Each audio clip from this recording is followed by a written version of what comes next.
YouTubers, Loose Nut RC here. This is my first stab at the studio thing. Unsure how far I'll go with it, but we'll see. Today I have my customized Deadbolt. I put a lot of love and care into over the winter, getting ready for the spring and summer season here. It's not going to be much of a rock crawler as much as it'll be more of a easy-going trail kind of thing for videos and whatnot. It's just too much in regards to the bumper itself. It's a little too big. It'll get hooked up on everything, but I really enjoyed scaling it out and replacing that silly old helmet head in there that came with it. I drilled a hole through there and put Mr. Wyatt's ass in the driver's seat and put black silicone around it, and I gotta say it really showed up pretty good there. The camera is not picking it up, unfortunately, but that's about it. I made a rear window for it myself out of popsicle sticks and a welder's lens. So did the back bumper up there as well.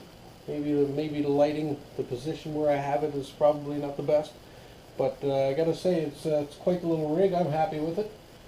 Got to show you some of the scale items up there on top. Yeah, I'll have to improve on my lighting. That's what happens when you're an amateur, I guess.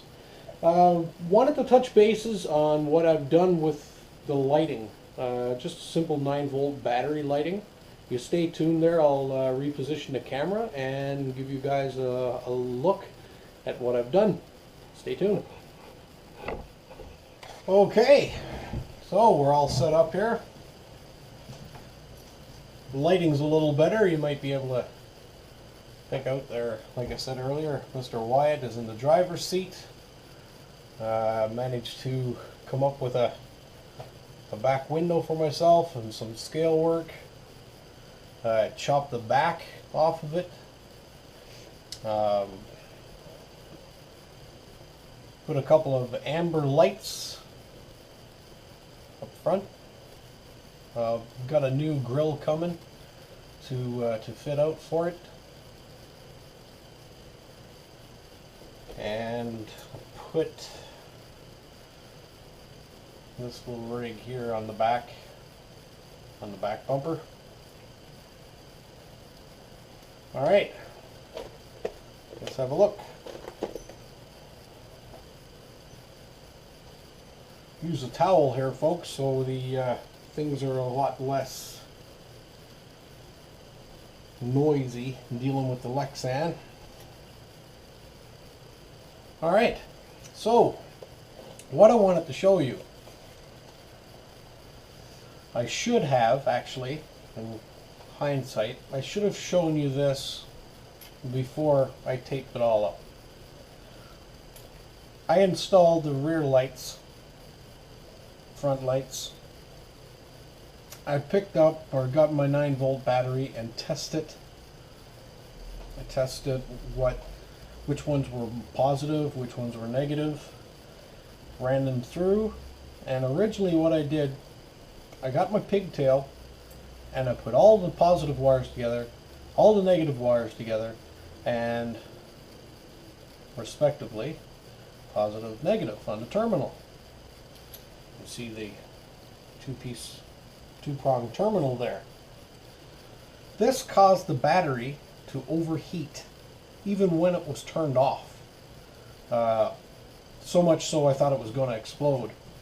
So I went to our friends on Facebook and Google Plus and all the communities out there and just asked the simple question as to why they thought I was doing it.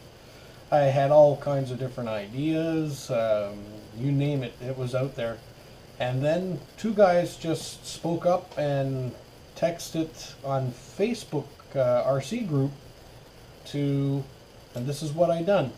So pay attention and you'll be able to hook this up yourself, no problem. Install your lights, find out what your negative and your positive is, tie them off or mark them, put them aside. Take your pigtail for your battery pigtail. There's a negative and a positive wire. Put the positive wire only to one terminal, leaving the negative.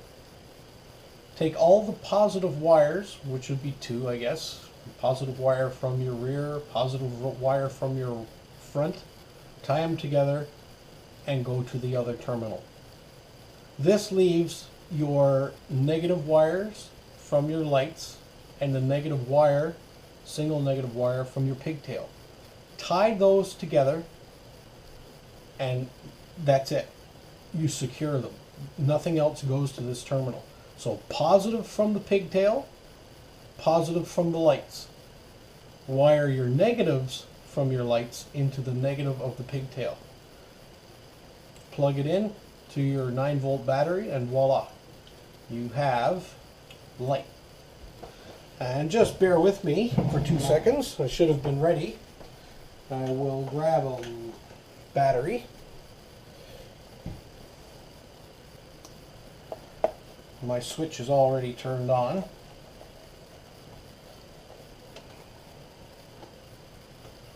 These are deadly looking. They are actually quite cool when they're on the rig. The amber lights.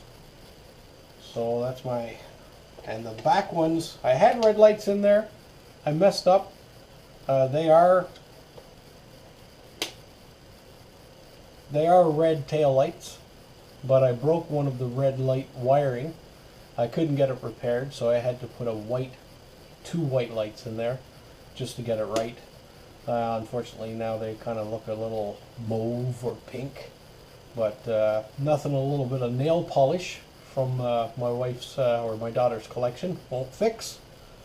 So again, that's the lights for underneath, and I have the option, the lights that are on the actual chassis itself are hardwired into the receiver, so they'll come on automatically. I have an actual 3-channel, so I'll have the option to turn those off and on my transmitter anyway. But this one right here, I have the option for the sake of filming. I can turn them on or turn them off. So, and that's it. So I figured I'd share that with you guys. I know I was on the internet looking and looking and looking, and there's lots of help out there in regards to wiring lights. But sometimes I find just something simple is so hard to come across. It's a lot of times there's a lot of things more complex. That's not to say it's not right.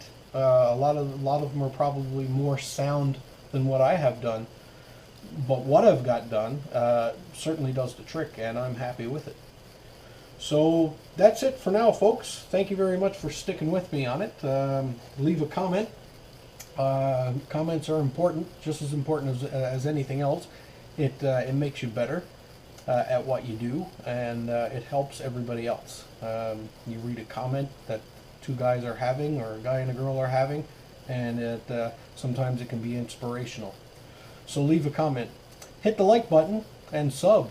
By all means, sub. Okay guys, thank you very much. Play safe, and we'll see you next time.